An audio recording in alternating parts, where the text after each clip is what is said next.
Good morning, adventurers. My name is Ben, and welcome to a morning show where I sit around, drink some tea, and talk about TTRPGs. I almost fumbled that whole intro there.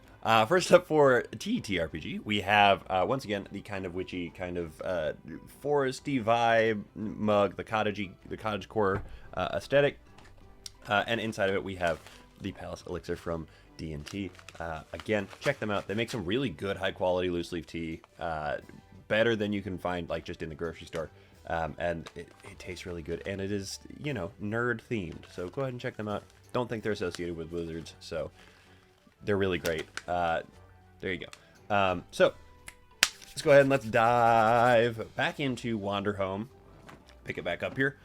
Wanderhome. Let's go ahead and let's talk about a little bit more with this game. We're going to dig a little bit deeper today than what we did yesterday. We're going to be talking about the major concepts, themes, game mechanics, that kind of thing for this here book and the game that is contained within it. As I mentioned yesterday, this book is relatively long, 275 pages. I say relatively. Obviously, D&D books are about the same. Pathfinder was 600 pages, Kids on Bikes was 75, so I'm calling it relatively long relative to TTRPG manuals, I'll say. But the actual density of this book is very small. This might be about as dense as the pages get. If you're watching, it is really about half of the page. Maybe 3/4. But again, there's a lot of spacing, a lot of good negative space on each of the pages, so you're not missing a whole heck of a lot there. So all of that to say, the major concepts, themes, game mechanics, there's not that much to actually work with here. So it seems like it's a lot, but I promise it's not. I'm actually kind of struggling to figure out what I'm going to talk about on Friday with the miscellaneous and FAQ. So let's hope that there's something when we get there. But we're going to go ahead and we're going to hit what I have pulled out as the 4 major themes, game mechanics, concepts, that kind of thing. I know I've done 3 so far with the other 2, but this one has 4. But you might be going, you just said there's not that many rules. There really aren't. Stick with me. I promise they make a lot of sense. So first of the 4 here are traits. These are character traits. These are NPC traits, or kith, as they keep calling them in this game. They are not necessarily called NPCs because they are not always NPCs. We'll talk about that a little bit more when we talk about creating a character tomorrow. But traits are basically the traits that you hand to your character or your group of associated characters. So traits are they come in a list here. You don't have to use the list, but you would have to go ahead and associate different traits then with them. Traits are basically the directives that you can associate with characters to go ahead and make them easier to play. I'll go ahead and pop open to that page so I can give you a couple of examples here. Traits are broken down in this into 7 different categories. Every one of your traits will fall into those categories. You don't even... I said you can add to them. You definitely don't need to, because the way that Wanderhome exists and operates, there is so much room for flexibility in there. But let's go ahead and talk about the 7 of them real quick. First up are artistic traits. Second, grounded traits. Third, intellectual traits. 4, personal traits. 5, physical traits. 6, social traits. 7, traumatized traits. So you will pick, I think it's 3 to 4 traits for your character as you create your character, which again, we'll get into. But you pick several of your traits. Most of them are mundane, but some of them are traumatic, as I mentioned before. Those all fall under the traumatized traits. There are things like cautious, empty, frantic, furious, grieving, etc. And then there are 2 each for the other 6 categories that are magical traits. They're technically marked as... They've got... All of these have special little marks next to them. The magical ones look like little flowers, and the traumatized ones look like a double cross. So they are well labeled, so you don't have to wonder about it. But you are picking several of them. Sometimes they will offer suggestions for you, but you are not required to take them in any capacity. But they are basically the thing that will give you a directive for when you pick up the character and begin to play it again, or when you pick up a kith and begin to play it. They help just sort of guide the way that the roleplay of them is put forth. That is all they do. There's not a whole lot else that goes with them. There's always a little something with them. Like, I'll flip forward here. A poetic trait allows you to, one or two things you can always do. Wax metaphorical, get caught up in the big picture, give advice to someone else. Or on what someone else should say. So it, like, they're not giving you mechanical things to work with, but they're giving you the role play to work with, which is the basis of this game. It's not combat, it's not anything like that. It is about how the individual views the world. Next up, we have natures. Now, natures, you might be thinking, is another character creation thing, and you would be wrong in this particular case. Natures here refers to the environments in which you will find yourself traveling. So, a nature in Wanderhome is not, you know, I once was a soldier, and it's not a background. It is the place that you find yourself wandering through. Let's go ahead and let's pull open the natures here so that I can go ahead and read out to you a little bit more on those. Natures are broken out into, once again, 6 different categories. I said once again, the other one was 7, but 6 different categories. Comfortable natures, verdant natures, liminal natures, sprawling natures, lonely natures, and desolate natures. So as you can hear from those from those categories, they sort of run the gamut from like warm, fuzzy, happy, all the way down to cold and uninviting. But the point is that you are making your way through them. You are traveling through them in an effort to find the way that things work in each of them. When you flip through to one of the natures, it gives you a series of prompts to basically help you develop that nature. It gives you a quick little one sentence like, this is kind of how it works, followed by picking ways that this place can always, for garden, it's describe the abundance all around us, threaten the health and vitality of abundance, and ask what you need most right now. You pick then 2 aesthetic elements from a list for it, and then you choose 1 folklore about that place. That's the end of creating each nature. You do those things. The things that the place can always do. 2 things about it that make it unique in its own way, and then something that is legend about it. That is literally it for creating these environments that you find yourself going through. Or it's the basis of the building blocks. You then can go in and, you know, work past that and figure out more from there.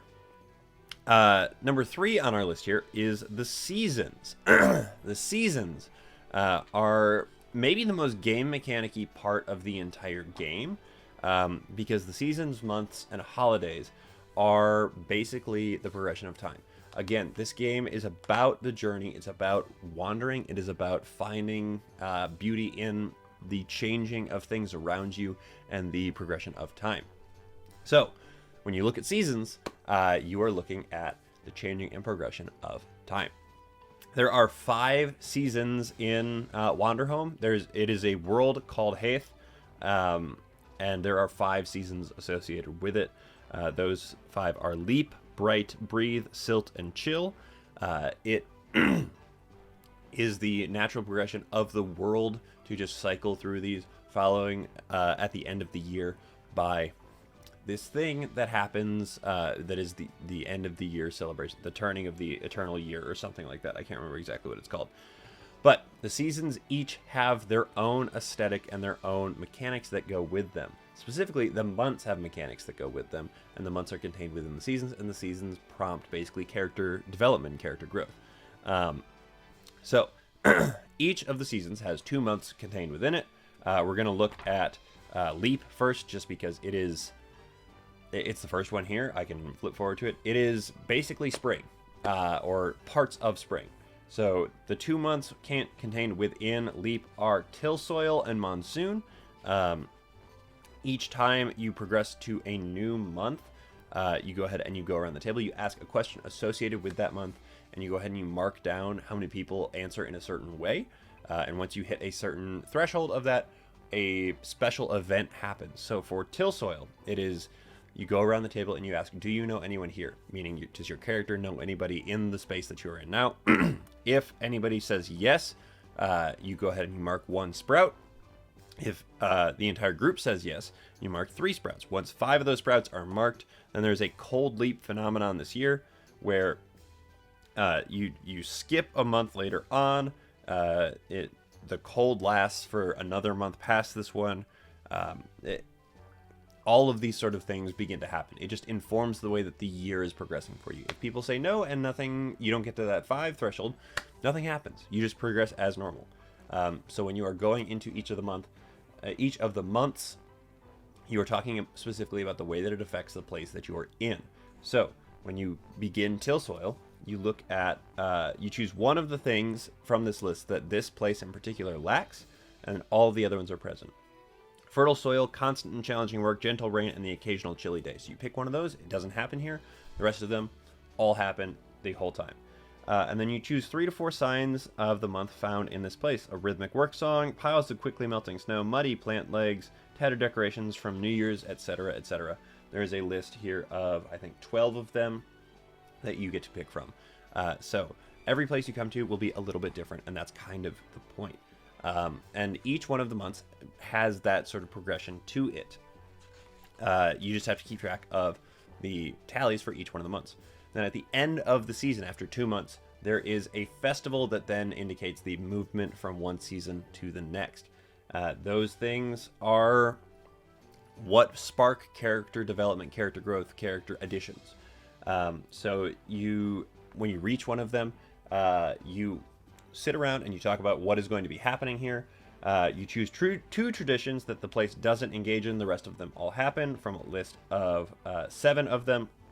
Huge parade for Leap. It is the Sun Parade. The traits are huge parade through the streets, streamers and banners, election of the Bloom Queen, gifts of fake golden keys, ritual face painting, wreaths of flowers, and beautiful dresses. During the Sun Parade, there is a list of things that everyone can always do. And then if you have celebrated the 4, choose how this place spends this time. And there's 11 options here for how this place in particular might spend its time. In the actual character creation, or in character progression, at the end of each season, or when sort of it feels natural, you pick another thing that you are able to do then from the playbook that you created your character out of. And that is how your character progresses. The idea is that characters don't stick around for like long periods of time, because they are on their own journeys and they're trying to sort of like find their way in the world. The last thing that is a major concept theme or game mechanic here are the tokens. This is the actual only like real mechanical thing in this entire game. Basically, you need to have a whole pool of tokens. There are no dice. You just need a bunch of like tokens, like they talk about poker chips, rocks, beads, something like that. Something that you have plenty of that you can pass around, that are all indicate and represent the same thing. So you gain tokens by doing certain things. You can spend tokens to do certain things.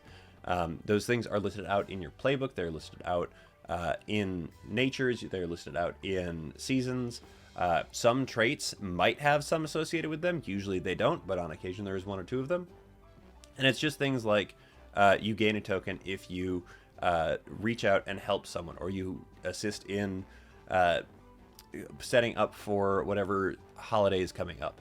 Or you can spend a token to like learn something about somebody and like get them to tell you a story about it.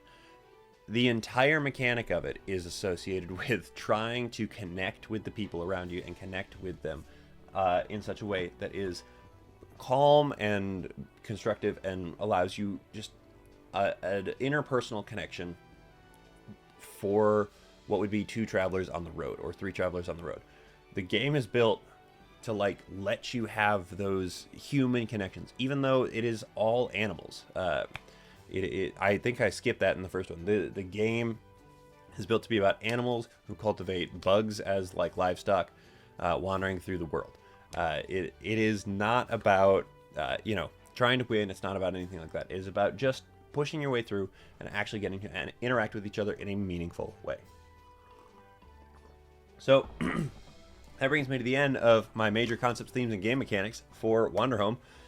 Like I said, there's not a whole lot of like hard, crunchy mechanics to actually work with here.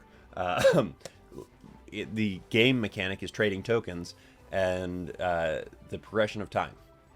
That's really it. So once again, way different than any other RPG we've talked about. so far. Probably will be the only one of its kind here, just because I don't have a whole lot of them, because I don't know that there are a whole lot of them that exist. So, again, go ahead and check them out. It's a really cool concept. It's a really cool book. I'm a big fan of it, and I hope that you guys are enjoying getting to hear about it. So, that is everything I have to talk to you guys about today. So, thank you so very much for making it part of your morning routine. I really do appreciate it. And thank you so much in particular to my subscribers. You guys are the ones that make this show possible. If you're interested in supporting the show, please consider subscribing either on YouTube or on whatever podcasting platform you listen on. It's the best way to actually provide direct support to the show. Yeah. So with all that said, that is everything I have for you. Don't forget, everybody, drink tea, play TTRPGs, and keep on rolling.